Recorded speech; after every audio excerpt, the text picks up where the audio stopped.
Welcome back to another episode. Yeah, this is apparently a thing now because it's part 2. Today I'm here with Jagzz. How's it going? It's me. And we're going to be talking about the Winston Grand National Association, which is Jagz's new league that he's running. When does it start? It should be starting here in about less than a week. Oh, nice. So you're talking maybe this weekend, next weekend? Yeah, it could be around the 21st, 28th. Yeah. So, being a new league owner, I don't know if you've owned any leagues before, but what is it like? I've owned a few, and none of them have been relatively as successful as, well, KGNA.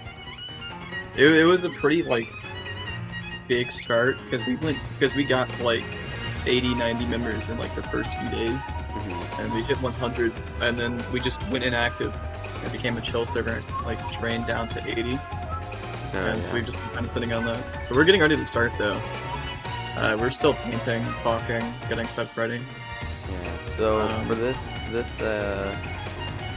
podcast episode, I actually made a topics list instead of just guessing. Jagzz, you've seen it, but viewers obviously haven't, because I won't send it to them. But with a new season, there's going to be new teams, and how the point system is going to work, and maybe a new schedule. So, what are the teams looking like for season 1? So there's obviously a clear-cut best team in the league, and it's Willing and J Motorsports. It's got a big stack team with obviously Willing, NASCAR 30, and J. It's got Sleesher on the team in the one car, and just kind of Rockabite there too. It's just a 4-headed monster. There's some other really good teams, such as Rensler Racing with this 3-car operation. It's 4-car operation. I forgot. We made a signing not too long ago. Yeah. It was BJZZ. See? Good friend of mine. I don't know who Hydra is. I've never met Hydra. Other than once. Yeah. So I can't really tell you how good he is, but they have Tough Tyler and Dawn, so it's a decent team. There's obviously, the worst team, in my opinion, is the team Rick Ware Racing. There's a Rick Ware Racing team? There's a Rick Ware Racing team. No. Yeah. Rocky. I was said Kelp. No. Kelp's D2. Oh no. I'm scared. Yeah. Alright. What do you think points are going to look like for this season? Points for stages and stuff. Okay, we don't really do stage racing. We've talked about it, but we decided that since we're doing 1990s, we're going to do no stage racing. After the first caution, we're going to line up single file. The point system is going to be the 90s, the 70s point system. In NASCAR, you can get points by leading a single lap, most laps led, pole, etc. There's just a bunch of ways that you can get points in our little system, and it works in my opinion. Who's going to come out on top though is a really good question, because it's more about consistency and longevity. And one guy who has that is Willing NASCAR 30. There was an old league called MRL. I don't think he missed a single race in MRL, ever. I'm not sure if he did, because MRL never actually got started that season that I joined, so I'm not positive about that, but... Season 4, I don't think he missed a single race, and he dominated. For the most part. He only had 2 wins. Depending on race times, I should be there, but I think it really just depends. So, speaking of, finishes, where are some people going to finish? And by that I mean, what's the schedule looking like? Well, the schedule is kind of like the basic Daytona, Atlanta to kick us off, and then we're going to go swing straight into Texas for COTA, Circuit of the Americas, which is obviously going to be a tough track. It's a circuit track. Yeah. Most not a lot of. are not easy. Oh yeah. And then we're going to go to a pretty tight track called Road America. So we're going to 2 road courses in a row? Yeah. 2 of the few road courses on the schedule, and then like rounding out like the top 5, like first 5 races. It's just like a big shake-up. You're gonna go to Bristol and race number 5. So we kind of designed our schedule to be like different. You're not gonna see the same types of races 2 times in a row. Minus Really? Bristol. Oh yeah. Oh yeah. But even then, Like- every road course is different. Yeah, you're not gonna go to a mile and a half and another mile and a half. No, it's completely shooken up. We're going to like some pretty cool tracks like Circuit Gills Villanueva. Rockingham's back on the schedule, as well as Texas World. And we have North Wilkesboro and Milwaukee as well. Just like, you know, some really retro tracks. Like we a used lot to of see. the We were gonna track, yeah. Oh yeah.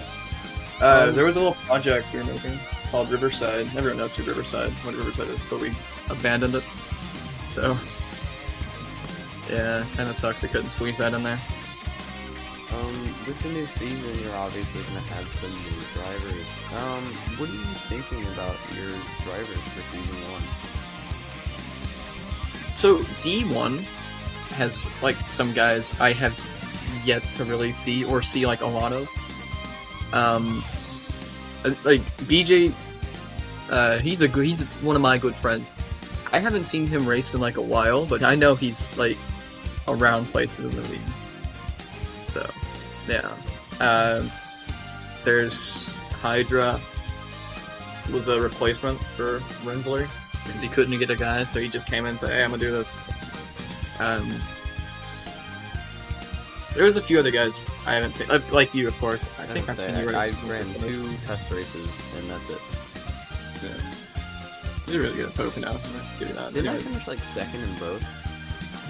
You finished 2nd in Pocono. I don't know where you finished. I finished 2nd in Daytona as well. Yeah.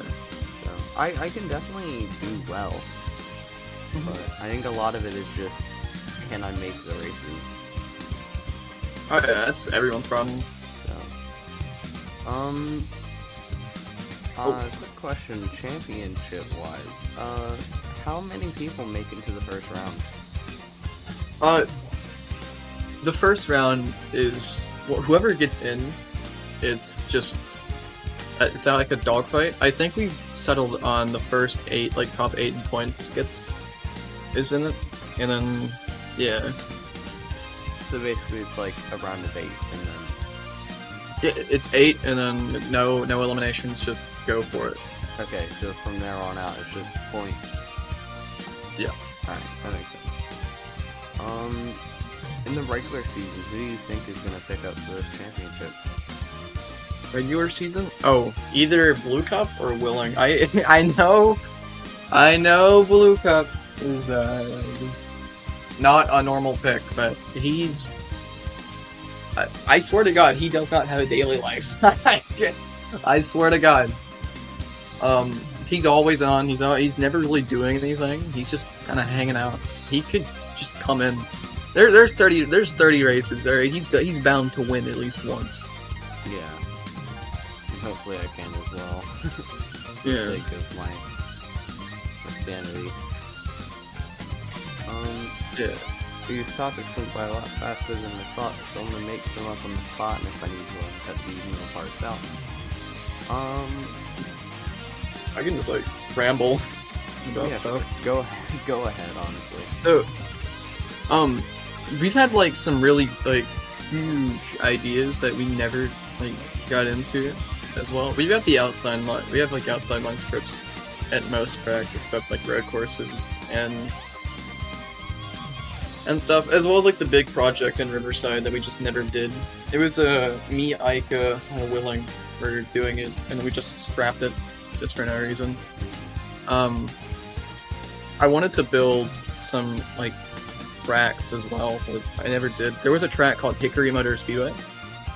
It's an old track that they used to run back in like 1970s, 1980s.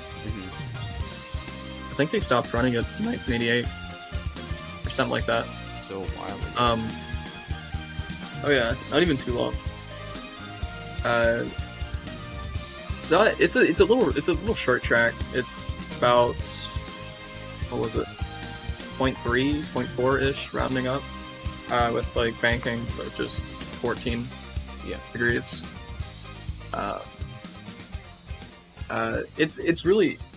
It's a really interesting track because one side is turn 1 and 2 has 12 degrees banking, while turns 2 and banking in 1 and 2 is 14, banking in 2 and 3 is 12. So And then somewhat it's like 8 Darlington. degrees. Oh yeah. Just With turn just banking short. instead of turn length. yeah, it's a cool little track in North Carolina. I don't know if it's still. I don't think it's closed. You can still go to it. Oh, really? Yeah. It's a cool little track. I think it's just now modernized to dirt track racing now. It's a little I track. just thought of a topic. So- I know how you have this list. Where is it?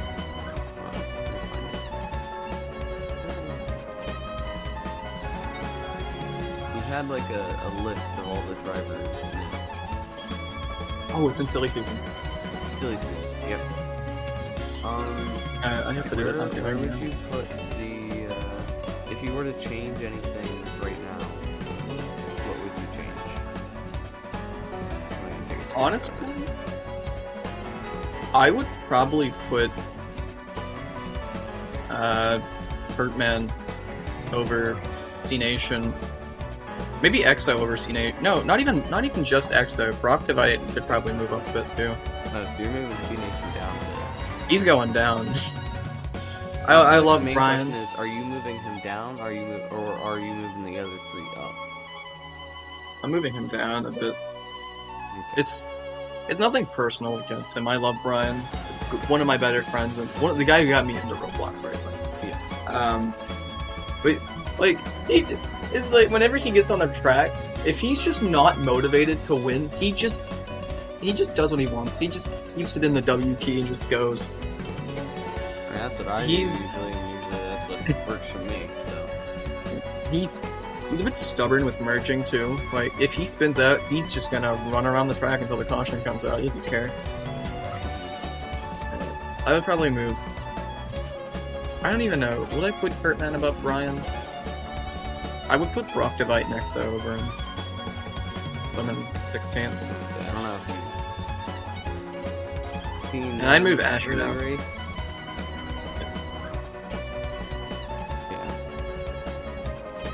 I've got nothing against Asher either. So, if there were to be like a surprise winner this season, who do you think it would be?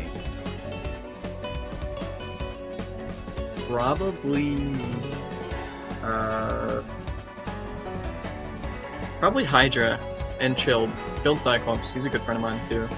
All of you guys I know pretty well. Chilled, I don't think he cares. Oh, he might be labeled as Hellish. Maybe. He's probably labeled under Hellish Phonics. I don't know if it's Chilled Cyclops or Hellish It's Phonics. under there is phonics. Okay. So, Lots. I don't know. He's better than like the 4 below him, at least to my knowledge. Better than the 4 below him, but I just think it'd be cool to see him win, as well as Paul. My account was deleted. It'd be kind of cool to see. It'd be cool to see him. I feel Yeah. like the thing is, I know I can beat everyone on this list. The question is, can I do it at the right time? Oh yeah. And I feel like that's the case for everyone though. like, I can beat Jay. I can beat Max. I can beat Ray. But the question is if I can do it in time. Where? Because I remember the last Neris race we ever ran at Nashville. I was, for the most part, until stage 3, keeping up with Max. We kind of, it took me a bit, but I finally figured out my line.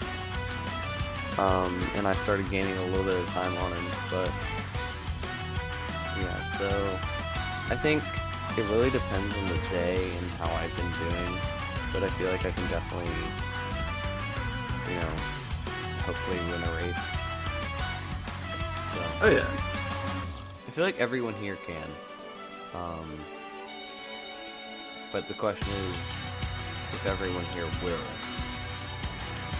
If you're like top 15 and above, I have faith in you winning. Obviously, I need to move some people up a bit. Like, it's not the perfect list, but it's just kind of what you think as of right now.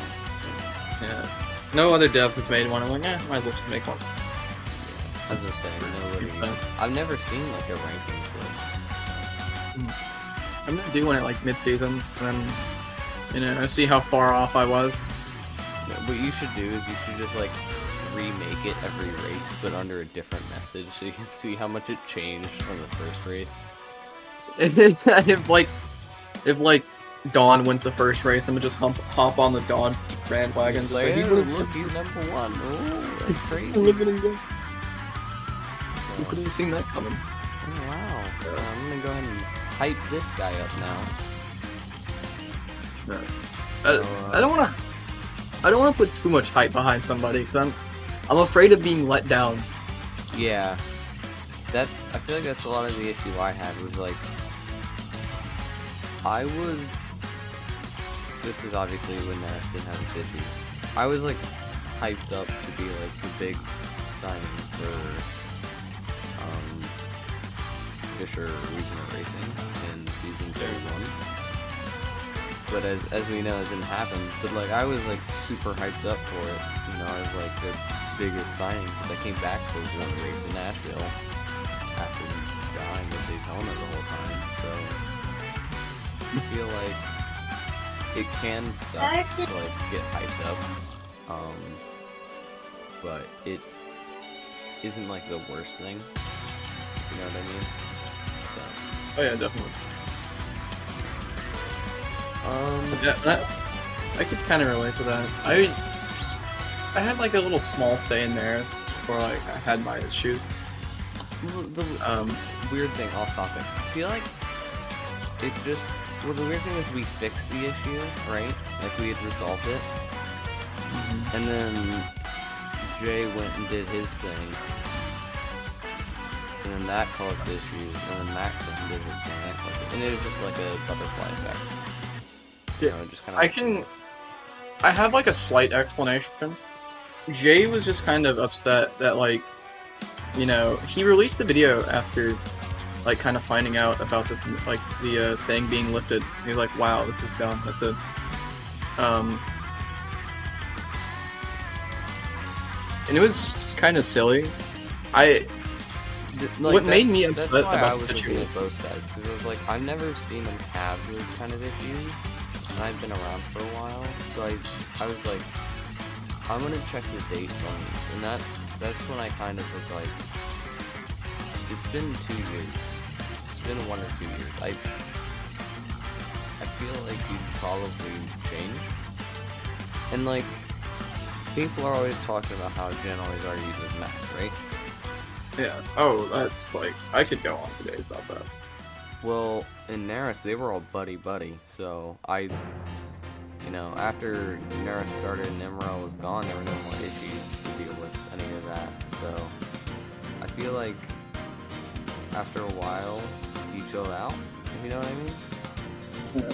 But I think the way it happened was kind of dumb, because like, obviously Jen would have fixed it if he was at his phone, But if the man was going to do laundry, I don't think he's going to be by his phone 24/7.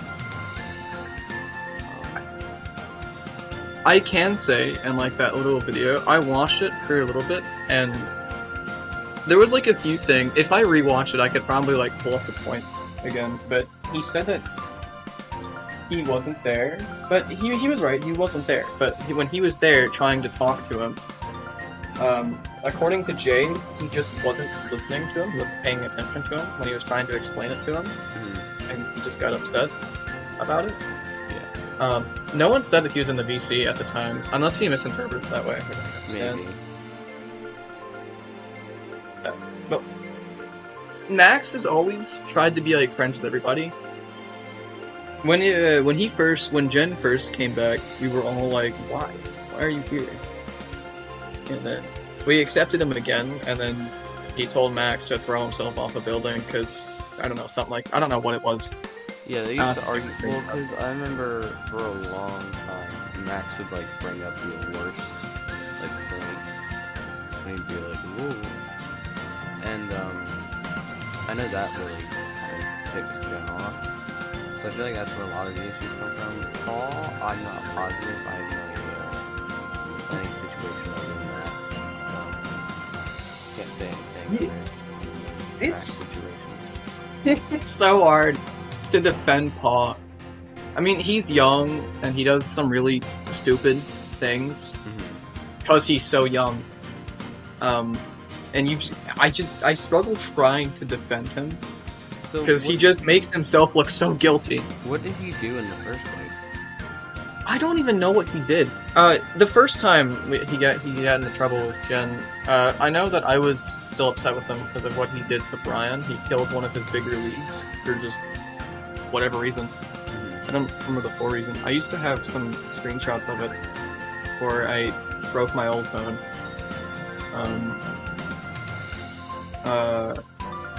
And Paul was saying, "Hey, please don't use my scheme, please, since I'm not there anymore."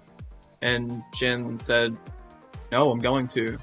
And I don't know why Paul gave him his phone number. He said he wanted him to like call him over the phone, and Jin like threatened to leak his number. And I heard that was just to shut him up because Paul kept DMing him. He wasn't DMing him. It was a public thing. Oh, that's what I was told by a few people. I had a whole video of it too, and you know, I deleted that too. It was in Paul's old account DMs, but I can't recover it right now. Yeah. So it's deleted. Yeah. I think that's probably all the time I have. It's obviously shorter than the other one. I didn't think it'd, take as long. I feel like it's easier to drag out when you have more people with different opinions, So I kind of had to go into a subject that wasn't even related to your server or your. That's fine. League. But I'm open to talk about like the whole Nara situation. I have nothing to lie about. I have nothing to hide. I think at some point I'm gonna end up trying to get a hold of Jen for one of these. Fair. Because I feel like I don't have any bad blood with him, if you understand. So like I can kind of somehow get in contact. So. My only thing is with it is I don't want him on Discord. With owning a league in Neris. If he's got this bad of anger issues, then no, he's not on Discord anymore. Yeah. I don't know how I'll get. Which is him, perfect. But... And he's got a kid now. He's got a broken arm. He broke his TV. Or some. I don't know if that's true. I don't know how much of that is true, but I know he's having a kid. I don't think the TV thing is true. I want him to focus on his actual life instead of focusing on little kids trolling him over Twitter, sending him gifs of like, I don't know, Freddy Fazbear shaking his ass or something. I don't know. Just some weird shit like that. Of course, I have my own hate in my heart for him.